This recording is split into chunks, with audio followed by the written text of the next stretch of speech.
Hello दोस्तों, नमस्कार। स्वागत है आपका हमारे यूट्यूब चैनल सम्राट एजुकेशन में। दोस्तों, आज की इस वीडियो में आप लोगों को बीएससी एग्रीकल्चर फिफ्थ सेमेस्टर के एक विषय एग्रोकेमिकल का 5 मोस्ट इंपॉर्टेंट लॉन्ग क्वेश्चन करवाने वाला हूं, जो कि आपके एग्जाम के लिए काफ़ी ज़्यादा इंपॉर्टेंट है। आपके परीक्षा में पूछे जाने वाला प्रश्न है, ठीक है।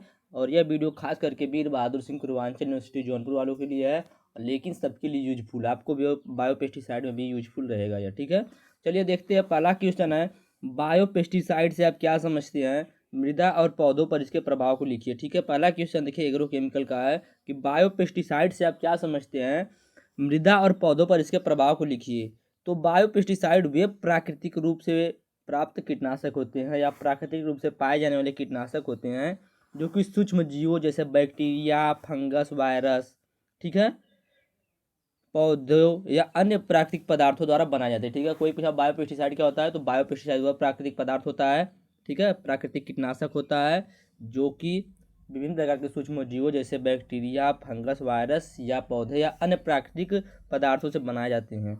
यह रासायनिक कीटनाशकों का एक पर्यावरण अनुकूल विकल्प होता है, क्योंकि ये आमतौर पर गैर विषाक्त जैव अक्रमणीय और लक्षित कीटों के खिलाफ विशिष्ट होते हैं, ठीक है। क्या बोल रहा है कि यह जो रासायनिक कीटनाशक होते हैं यह पर्यावरण के अनुकूल होते हैं, ठीक है। मतलब पर्यावरण के ऊपर इनका कोई हानिकारक प्रभाव नहीं पड़ता है, ठीक है। और यह गैर विषाक्त होते हैं, मतलब मनुष्य के लिए विषाक्त नहीं होते हैं। यह ग्रेडेबल होता है और जो लक्षित कीट होते हैं उन्हीं के खिलाफ विशिष्ट होता है, ठीक है। तो इतना समझ में आ गया कि बायोपेस्टिसाइड क्या होता है। बायोपेस्टिसाइड सिर्फ आप लोग को इतना याद रखना है कि यह जो होता है प्राकृतिक स्रोतों से प्राप्त किया जाता है। विभिन्न प्रकार के सूक्ष्मजीव, बैक्टीरिया, वायरस, फंजाई, इनसे प्राप्त किया जाता है, ठीक है। इसका पर्यावरण पर अनुकूल मतलब कोई हानिकारक प्रभाव नहीं पड़ता है और इसका मनुष्य स्वास्थ्य पर भी कोई प्रभाव नहीं पड़ता है। यह जैव अक्रमणीय होता है, ठीक है। इसके बाद देखते हैं, बायोपेस्टिसाइड को मुख्य रूप से 3 श्रेणियों में बांटा गया है। माइक्रोबियल बायोपेस्टिसाइड, इनमें बैक्टीरिया जैसे बैसिलस थ्रूजिनेसिस या बीटी फंगस जैसे या वायरस शामिल होते हैं जो कीटों को नियंत्रित करते हैं, ठीक है। माइक्रोबियल बायोपेस्टिसाइड क्या होता है कि वह बायोपेस्टिसाइड जो कि माइक्रोब से बनता है, जैसे बैक्टीरिया हो गया, फंगस हो गया, वायरस हो गया, ठीक है, इनसे बनता है और जो कीट को नियंत्रित करते हैं उनको बोलते हैं माइक्रोबियल बायोपेस्टिसाइड। दूसरा बायोकेमिकल पेस्टिसाइड, तो ये प्राकृतिक रूप से पाए जाने वाले वे रसायन होते हैं जो कि फेरोमोन या पौधों के अर्क जैसे नीम का तेल, जो कि कीटों के व्यवहार को प्रभावित करते हैं, इनसे बनता है, ठीक है। देखिए सब प्राकृतिक रूप से ही बनेंगे, कोई किसी में केमिकल की यूज नहीं होगा, ठीक है। अगला है प्लांट इन कार्पोड प्रोटेक्टेंस, ठीक है। तो ये जेनेटिक रूप से संशोधित पौधों द्वारा उत्पादित पदार्थ होते हैं जो कि कीटों से उनकी रक्षा करते हैं। ये जेनेटिक रूप से संशोधित पौधों द्वारा उत्पादित पदार्थ होते हैं, ठीक है। अब इतना बात अब लोगों को समझ में आ गया होगा। अब हम लोग देखेंगे कि मृदा पर इनका क्या प्रभाव पड़ता है, ठीक है। थोड़ा सा समझाने में टाइम लगता है, ठीक है, कोई दिक्कत नहीं है। आप लोग बस वीडियो देख लीजिएगा। इसके पहले मैंने 1-2 वीडियो और डाला है, उसका लिंक मैं डिस्क्रिप्शन में दे दूंगा, वहाँ से जाकर उसको भी देख लीजिएगा। बहुत ज़्यादा इंपॉर्टेंट होने वाला है और यदि आप लोग कमेंट करेंगे तो एक वीडियो मैं और बना दूंगा, ठीक है। क्वेश्चन है, मृदा स्वास्थ्य में सुधार, सॉरी, मृदा पर प्रभाव। तो मृदा पर क्या प्रभाव पड़ता है, तो पहला प्रभाव है मृदा स्वास्थ्य में सुधार। बायोपेस्टिसाइड रासायनिक कीटनाशकों की तुलना में मृदा के सूक्ष्म जीवों को कम नुकसान पहुंचाता है। जैसे उदाहरण के लिए दिया गया है बैसिलस थ्रूजिनेंसिस केवल लक्षित कीटों को प्रभावित करता है और लाभकारी सूक्ष्म जीवों को सुरक्षित रखता है। जो कि नुकसान पहुंचाने वाले कीट होते हैं उनको केवल नुकसान पहुंचाता है, जो लाभकारी कीट होते हैं उनको सुरक्षित रखता है, ठीक है। इस प्रकार से बायोपेस्टिसाइड के यूज करने से मृदा के स्वास्थ्य में सुधार होता है। अगला है प्रदूषण में कमी। तो ये मृदा में रासायनिक अवशेष को नहीं छोड़ते, जिससे मिट्टी की उर्वरता बनी रहती है। जो बायोपेस्टिसाइड होते हैं मृदा में कोई भी रासायनिक अवशेष नहीं छोड़ते, जिससे मिट्टी की जो उर्वरता होती है वह बनी रहती है। अगला जैव विविधता का संरक्षण। तो मृदा में मौजूद केचुआ, बैक्टीरिया और अन्य उपयोगी जीवों पर इनका कोई भी नकारात्मक प्रभाव नहीं होता है, इसकी वजह से वो भी जीवित रहते हैं और अपना काम करते हैं। अगला दीर्घकालिक लाभ। तो कुछ बायोपेस्टिसाइड जैसे ट्राइकोडर्मा मृदा में रोगजनक कवकों को नियंत्रित करके मिट्टी के स्वास्थ्य को बढ़ाते हैं और यह लंबे समय तक अपना असर दिखाता रहता है। इसके लिए इसको दीर्घकालिक लाभ भी होता है बायोपेस्टिसाइड के यूज करने से। तो यह मृदा पर प्रभाव हो गया। अब देखेंगे पौधों पर क्या प्रभाव पड़ता है। तो कीट नियंत्रण। सबसे पहली बात मैं आप लोगों को बता दूं भैया कि आपको क्वेश्चन बस थोड़ा बहुत भी यदि उसका आंसर पता है ना, तो उसको कम से कम आप लोगों को लॉन्ग वाला क्वेश्चन 2 से 2.5 पेज में लिखना है। इतना बात आप लोग नोट कर लीजिएगा। काफ़ी भरना है आप लोगों को, कम से कम 22 से 23 पेज आप लोग कम से कम भरना है। इससे ज़्यादा हो सकता है, इससे कम नहीं होना चाहिए, यह बात नोट कर लीजिएगा। चाहे किसी भी सब्जेक्ट का एग्जाम हो, अब तो मान लीजिए लास्ट सब्जेक्ट का एग्जाम है, लेकिन आप लोगों को पूरा कापी भरना है, इतना बात नोट कर लीजिए, ठीक है। चलिए देखते हैं पहला क्वेश्चन। सॉरी, पौधों पर क्या प्रभाव पड़ता है। तो पहला है कीट नियंत्रण। तो बायो पेस्टिसाइड विशिष्ट कीटों जैसे सुंडी, इल्ली को लक्षित करते हैं, मतलब नुकसान पहुंचाते हैं, जिससे पौधों को नुकसान कम होता है। उदाहरण के लिए नीम का तेल कीटों को भगाने और उनके जीवन चक्र को बाधित करने में प्रभावित होता है, ठीक है। इस प्रकार से हम लोग इससे कीट का नियंत्रण भी करते हैं। अगला, प्रतिरोधक क्षमता में वृद्धि। तो कुछ बायोपेस्टिसाइड पौधों की प्राकृतिक रक्षा प्रणाली को मजबूत करते हैं, जैसे सैलिसिलिक एसिड आधारित उत्पाद। जो भी सैलिसिलिक एसिड आधारित उत्पाद होता है, वह क्या करता है कि प्राकृतिक रक्षा प्रणाली को मजबूत करता है, जो उसकी प्रतिरोधकता क्षमता होती है उसको मजबूत करता है, ठीक है। अगला, फसल की गुणवत्ता। तो रासायनिक अवशेषों को अनुपस्थिति के कारण फसल सुरक्षित और स्वस्थ रहती है, जो मानव उपभोग के लिए बेहतर होता है, ठीक है। अगला, पर्यावरणीय संतुलन। तो यह लाभकारी कीटों जैसे मधुमक्खी, लेडी बग को नुकसान नहीं पहुंचाते हैं, जिससे परागण और प्राकृतिक कीट बना रहता है, ठीक है। पर्यावरण संतुलन भी बना रहता है, ठीक है। यह जो होता है लाभकारी कीटों जैसे मधुमक्खी, लेडी बग आदि को नुकसान नहीं पहुंचाते हैं, जिससे परागण और प्राकृतिक कीट नियंत्रण बना रहता है, ठीक है। प्राकृतिक जो लेडी बग होता है अपने प्राकृतिक शत्रुओं को खाता है। इस प्रकार से बातें यहाँ पर हो रही है। अगला, मेजर और माइनर। दूसरा क्वेश्चन है, मेजर और माइनर न्यूट्रिएंट्स की विशेषताओं का वर्णन कीजिए, ठीक है। सूक्ष्म और बृहद पोषक तत्व के बारे में पूछा है कि इनकी विशेषताओं का वर्णन कीजिए। तो हम लोग सबसे पहले देखेंगे नाइट्रोजन के बारे में, ठीक है। तो नाइट्रोजन क्या करता है, इसकी क्या भूमिका होती है। तो इसकी भूमिका क्या होती है, प्रोटीन संश्लेषण में मदद करता है, क्लोरोफिल के उत्पादन में, और पत्तियों तनों के विकास के लिए जरूरी होता है, ठीक है। नाइट्रोजन जो होता है प्रोटीन संश्लेषण में, क्लोरोफिल के उत्पादन में और पत्तियों तनों के विकास के लिए जरूरी होता है। इसका लक्षण क्या होता है, तो यह पौधे में बहुत ही गतिशील होता है। इसकी कमी से पत्तियां पीली हो जाती हैं और विकास रुक जाता है, ठीक है। पूछ सकता है कि जब नाइट्रोजन की कमी होती है तो कौन सा लक्षण दिखाई देता है। तो नाइट्रोजन की कमी होने से पुरानी पत्तियां जो होती हैं, ठीक है, वह पीली होने लगती हैं और विकास रुक जाता है। इसका स्रोत क्या है, यूरिया है। यूरिया को अमोनियम नाइट्रेट या जैविक पदार्थ के रूप में यूज करते हैं, 1 से 1.5%, ठीक है। तो इस प्रकार से नाइट्रोजन का आप लोगों को विशेषता पता चल गया कि नाइट्रोजन जो है कहाँ पर अपना रोल निभाता है। तो प्रोटीन संश्लेषण में, क्लोरोफिल के उत्पादन और पत्तियों तनों के विकास के लिए जरूरी होता है। मैं थोड़ा शॉर्ट में आंसर बता रहा हूँ, थोड़ा बहुत यदि आप लोग जानते नहीं क्या करता है तो बढ़ा चढ़ा के लिख सकते हैं, बस इतना जान जाइए। आगे देखेंगे फास्फोरस के बारे में। तो पहला इसका यह किस में अपना जो रोल निभाता है, तो ऊर्जा के हस्तांतरण में, एनर्जी के ट्रांसफर में, एटीपी एडेनिन ट्राइफॉस्फेट, ठीक है। तो यह ऊर्जा के हस्तांतरण में, रूट डेवलपमेंट में, फूल और बीज बनने में मदद करता है, ठीक है। फास्फोरस जो होता है, यह क्वेश्चन देखिए जो आप लोगों को CUT PG के एग्जाम हुआ उसमें पूछा था, याद रखिएगा भैया। तो आप लोगों को यहाँ पे तो यूजफुल है ही, लेकिन आगे जाके भी यूजफुल रहने वाला है। तो इसकी भूमिका क्या है, एनर्जी ट्रांसफ़र। ये एनर्जी को ट्रांसफ़र करता है, रूट के डेवलपमेंट में मदद करता है, फूल और बीज बनने में भी मदद करता है। इसका लक्षण क्या होता है, ये लेस मोबाइल मतलब कम गतिशील होता है। कमी से पत्तियां गहरे हरे बैगनी रंग की हो जाती हैं, जड़ जो है वह कमज़ोर हो जाती है। इसका स्रोत क्या है, तो इसके लिए सुपर फास्फेट या रॉक फास्फेट को यूज करते हैं, 0.1 से 0.5% मात्रा, ठीक है। यह बात आप लोग फास्फोरस के बारे में याद रखिएगा। अगला, पोटेशियम। तो यह क्या करता है, पानी के अवशोषण को नियंत्रित करता है, वाटर अपटेक को नियंत्रित करता है, एंजाइम एक्टिवेशन और डिजीज रेजिस्टेंस को बढ़ाता है, ठीक है। पोटेशियम जो होता है बहुत काफ़ी रोल होता है इसका होता है, ठीक है। तो पोटेशियम क्या होता है, वाटर अपटेक को नियंत्रित करता है, एंजाइम एक्टिवेशन और डिजीज रेजिस्टेंस को बढ़ाता है। यह भी थोड़ा हाईली गतिशील होता है। इसकी कमी से पत्तियां किनारे झुलस जाते हैं, ठीक है, स्कॉर्चिंग आ जाता है पत्तियों के किनारे पर। इसके स्रोत कौन कौन से हैं, तो पोटेशियम क्लोराइड, पोटेशियम सल्फेट, ठीक है। पोटेशियम क्लोराइड और पोटेशियम सल्फेट 1 से 4% मात्रा यूज किया जाता है, ठीक है। अगला है कैल्शियम। तो कैल्शियम क्या करता है, यह कोशिका भित्ति को मजबूत करता है, कोशिका विभाजन में मदद करता है और फलों में सड़न को रोकता है, ठीक है। कैल्शियम का यूज करने से क्या होता है कि कोशिका भित्ति जो होती है वह मजबूत होती है, सेल वाल, और जो सेल डिवीजन होता है उसमें भी मदद करता है। जो फल में सड़न आ जाता है उसको भी रोकने का काम करता है, ठीक है। यह जो होता है अचल होता है, कमी से नई पत्तियां विकृत हो जाती हैं। इसकी कमी से जो नई पत्तियां होती हैं वो विकृत हो जाती हैं, डिसऑर्डर्ड हो जाती हैं, ठीक है। इसके लिए कैल्शियम कार्बोनेट या जिप्सम का यूज किया जाता है, 0.1 से 0.5% मात्रा, ठीक है। आगे देखते हैं मैग्नीशियम। इसकी क्या भूमिका है? तो यह क्लोरोफिल का मुख्य हिस्सा होता है, प्रकाश संश्लेषण और एंजाइम कार्य में सहायक होता है, ठीक है। मैग्नीशियम जो होता है क्लोरोफिल का मुख्य हिस्सा होता है, ठीक है, फोटोसिंथेसिस और एंजाइम फंक्शन में सहायक होता है।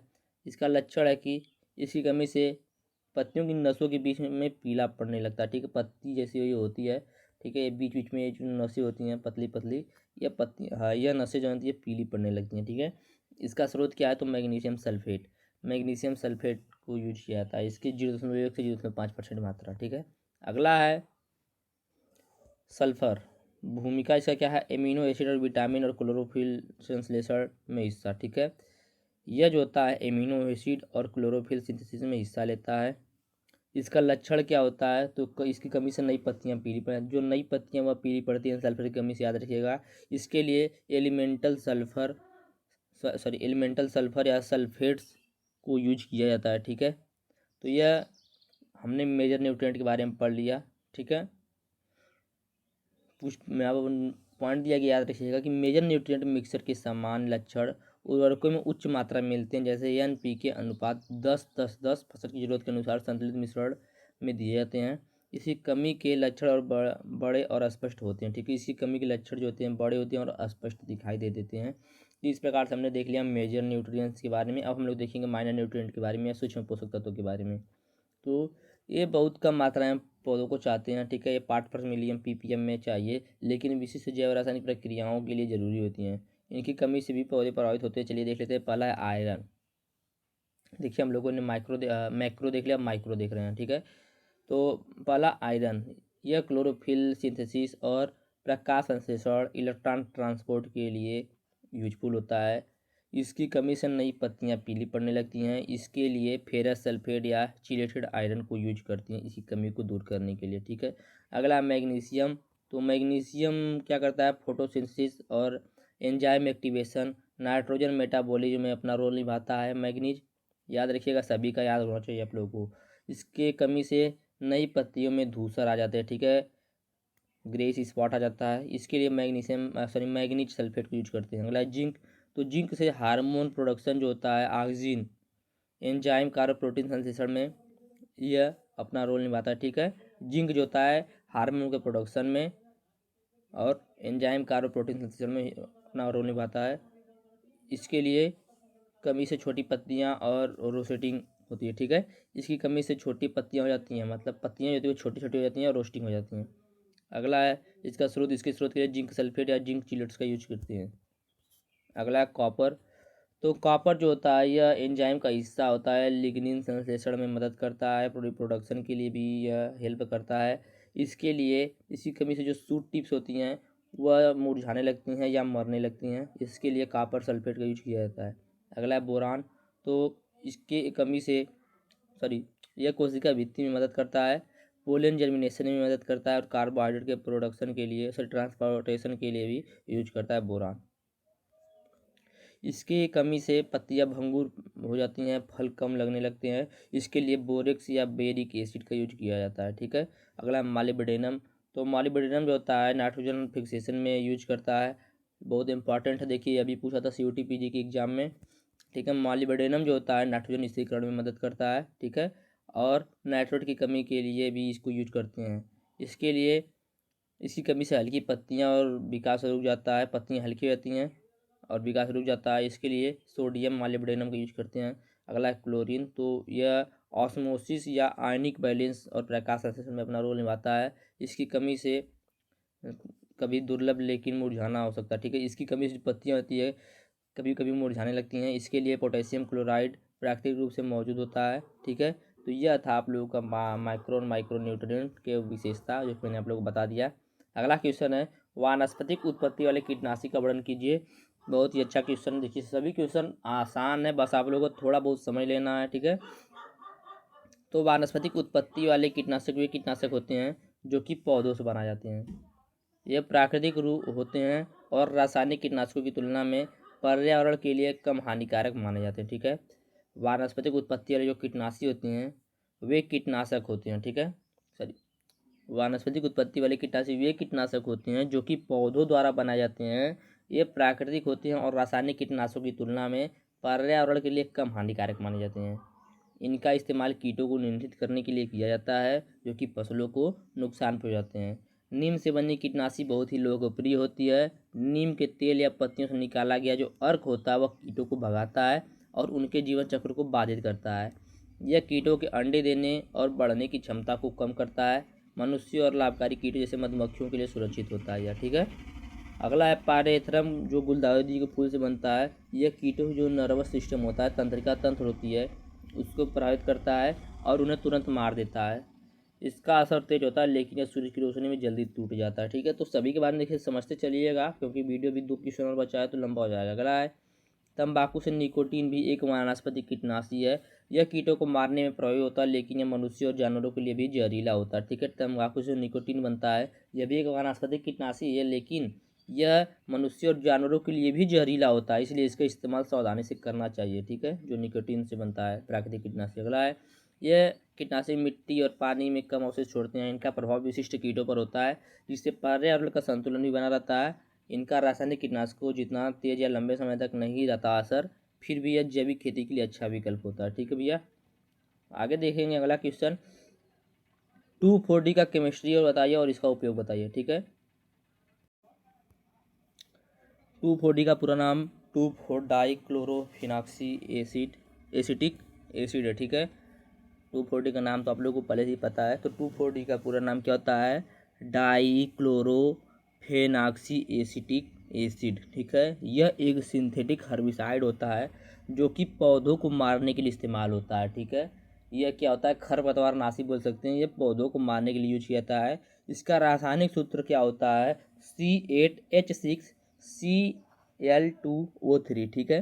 तो यह इसका रासायनिक सूत्र होता है। यह एक ऑर्गेनिक कंपाउंड होता है जो कि फेनॉक्सी हर्बिसाइड की श्रेणी में आता है।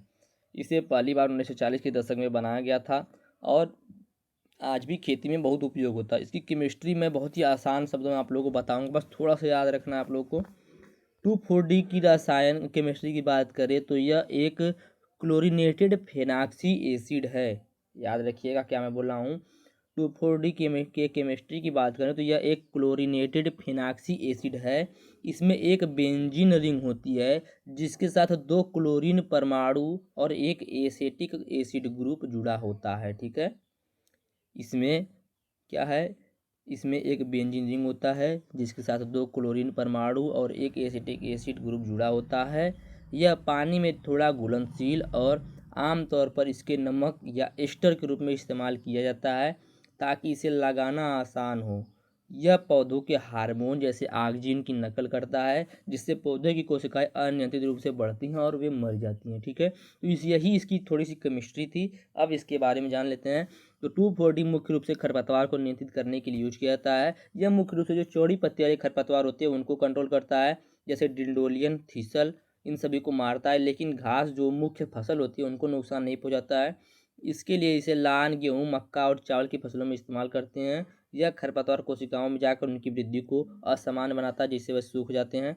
इसके अलावा 2,4-D का उपयोग जंगल में जो अनचाहे पौधे होते हैं उनको हटाने के लिए यूज करते हैं, ठीक है।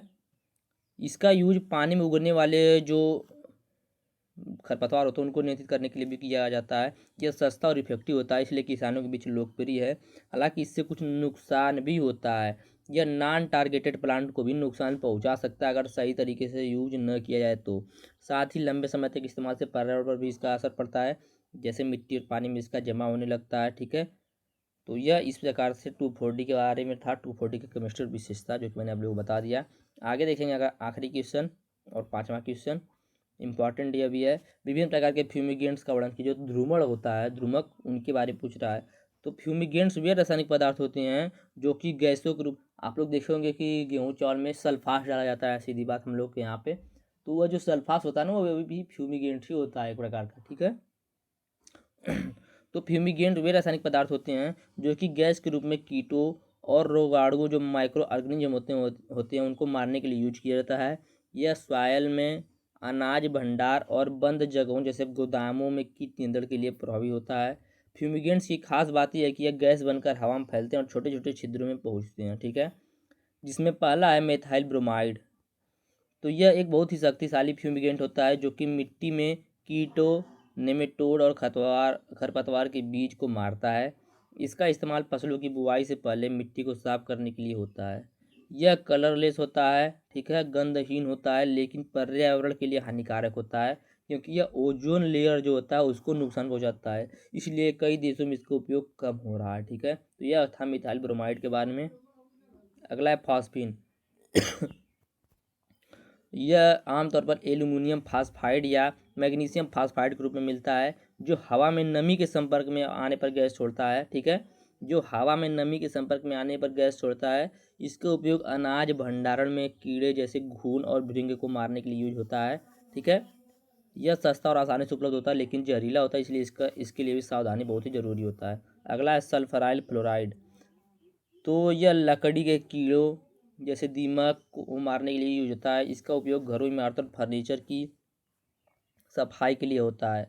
यह भी गंधहीन होता है और गहरे स्थानों तक पहुंच जाता है।